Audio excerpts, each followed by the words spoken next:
Well, I guess this is called the dance of the Mockingbird, aka Crazy Bird. He is getting more and more brave. He is in front of this eastern facing window looking in. He has been pecking on this window for about, I don't know, 30 minutes. And he just keeps, he just wants in this morning. He's looking at me like I am determined I want in that house. So this is just cracking me up. Aha. And I want my hummingbird nectar too. What a character he is. Well, I'm going to take this opportunity and show you all some new Vanda spikes. Yes, yay. So I am filming this on November 10th. Everyone asked me, how long does it take for a spike to start to, from start to finish, how long does it take? So we're going to see with this one how long it takes until it blooms. So I just found this one the other day. It was rainy, couldn't get enough light really to show you this one, but this is my Vanda Tayani cerise, that gorgeous fuchsia pink Vanda. So there's the start of a spike on this one. And here's the start to a spike on my Vanda Picara Blue. I love this Vanda. This is a prolific blooming Vanda. It's just always in spike or in bloom, it seems like. So I can't wait to see this one bloom out as well.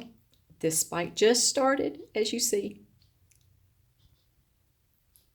And this is the root system to my Vanda Roberts Delight Garnet Beauty. Just a beautiful, beautiful root system. This is a very large vase, and the roots have just filled in all the way to the bottom. It just seems like I changed out the vase about 2 weeks ago. It was probably about a month ago, and the roots just keep elongating. Such a beautiful root system. I'll show you the plant as well. Now that is one beautiful Vanda. Just the plant itself is just so beautiful. It's so symmetric. And here are the other three. The one on the left is Vanda Picara Blue that has the spike. The one in the middle is Vanda Tayani cerise. It has a spike. And the one on the right is Vanda Sansei Blue. A gorgeous, gorgeous Vanda. As you see, this is a soaking day for these three Vandas, and I thought I would just go ahead and give you all some of my fall care tips for my Vandas. I have been soaking them almost every day, not a 24-hour soak, but the air is drier now than it was during the summer. So I'm taking them to the sink and I am spraying down all of the roots and just letting them set in that water for about an hour every day, that they're not in a longer fertilizer soak. So let me show you the fertilizer that I've been using on them this fall. Okay, and I have changed this up a little bit just from about a month ago.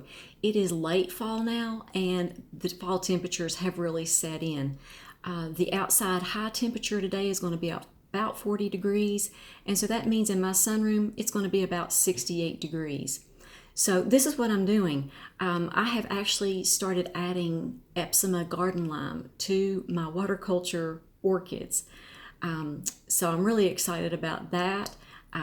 My subscriber, Chris, has been doing that, and she shared with me how she's doing it, and she's had good success. So thanks, Chris, for the heads up on that.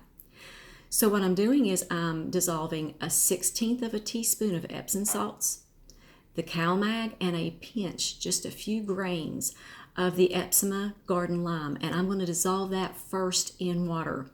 If you'll dissolve it in just like a cup of water and then add it to that gallon of water, it's a lot easier to get that Epsom salt and garden lime to dissolve in a small warm glass of water. Okay, so you're going to add that to your gallon of water, and then your CalMag, 20 drops of that.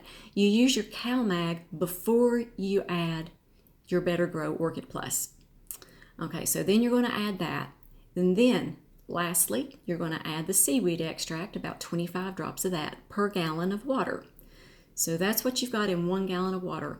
Your TDS is going to be about 365 to 425, and I know that sounds high, but last year I tried to decrease the amount of fertilizer I gave them.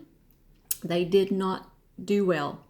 They came through the winter kind of looking a little bit tired, and I had to really work with them in the spring. So I decided this winter I'm going to give them pretty much the same amount of fertilizer in the summer, especially when they're spiking. For some reason, my Vandas really like to spike in the winter, so they especially need that nutrition.